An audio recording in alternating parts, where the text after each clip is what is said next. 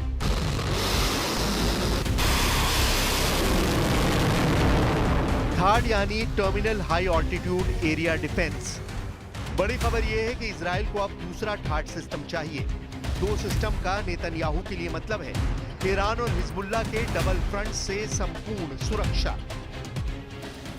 Israel और अरब देशों की मीडिया में इस खबर की खूब चर्चा हो रही है। रिपोर्ट यह है कि इजराइल ने अमेरिका से दूसरा थर्ड मिसाइल डिफेंस सिस्टम भी मांगा है।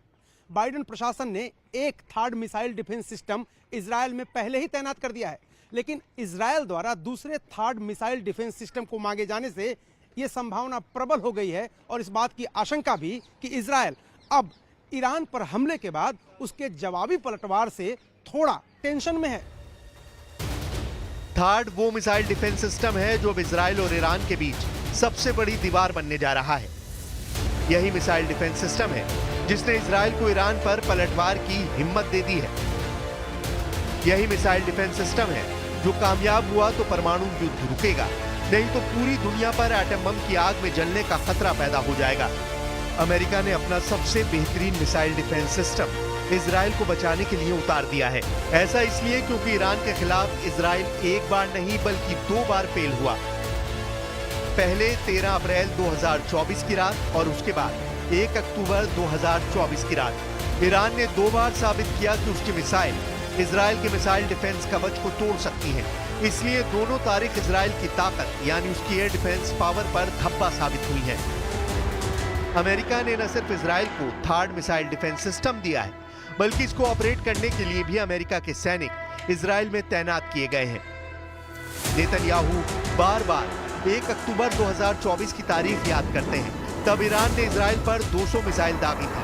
देखिए कैसे इन मिसाइलों ने इजराइल के तमाम मिसाइल और एयर डिफेंस नेटवर्क को फेल साबित करते हुए ठीक अपने टारगेट पर अटैक किया। इस हमले ने इजराइल में खतरे की घंटी बजा दी। इस हमले ने बता दिया कि आयरन डोम, डेविड स्लिंग और एरो मिसाइल डिफेंस सिस्टम को इजराइल अपनी दीवार बताता रहा है, वो तो रेत की दीवार साबित हुई। इस्राएल के प्रधानमंत्री नेतन्याहू पहले ही कह चुके हैं कि उनके सामने 1 या 2 नहीं बल्कि 7 फ्रंट हैं। इस्राएल के सामने हमास फ्रंट भी खुला हुआ है, लेबनान का फ्रंट और खतरनाक बनता जा रहा है, यमन और इराक से भी मिसाइल और ड्रोन के हमलों का खतरा है, और साथ में ईरान का मिसाइल पावर इस्राएल के लिए सबसे बड़ा खतरा है। ईरान बार बार कह रहा है कि इस बार उसका हमला कई गुना बड़ा होगा और इजराइल को मिटा दिया जाएगा। हालांकि 1 अक्टूबर के हमले के बाद अब जवाब इजराइल को देना है, लेकिन ईरान पर नजर रखते हुए अब इजराइल की ग्राउंड फोर्स लेबनान के अंदर ऑपरेट कर रही है। नेतन्याहू ने एक डिवीजन फोर्स यानी कम से कम 10,000 सैनिकों को दक्षिण लेबनान के मोर्चे पर भेजा हुआ है। ऑपरेशन दिन रात जारी है, क्योंकि लेबनान में ग्राउंड ऑपरेशन का फैसला बता रहा है कि नेतन्याहू एक लंबे युद्ध में उतर चुके हैं। ईरान जानता है कि इस्राइल में तनाव बहुत ज्यादा है। एक तरफ से बेरूत पर बमबारी के बावजूद हिजबुल्लाह हमले कर रहा है, तो दूसरी तरफ से अगर तेहरान से भी हमले का फैसला होता है तो इस्राइल के लिए खुद को बचाना आसान नहीं होगा। दक्षिण लेबनान में भी इस्राइल के फोर्सेस ज्यादा आगे नहीं बढ़ पाए हैं। यही वजह है कि ईरान इस वक्त प्रेशर वाली रणनीति अपना रहा है। वैसे ईरान का बटन तभी दबेगा जब इजराइल ईरान पर जवाबी हमला करेगा, और इसमें कोई शक नहीं कि इजराइल जवाब जरूर देगा। और उसके टारगेट पर ईरान के कम से कम 25 शहर हैं। इनमें परमाणु अड्डे भी हैं, इनमें तेल के ठिकाने भी हैं, और इनमें तमाम उन कमांडर्स के एड्रेस हैं जो खामनेई के ऑर्डर पर इजराइल को दहलाने के लिए तैयार हैं।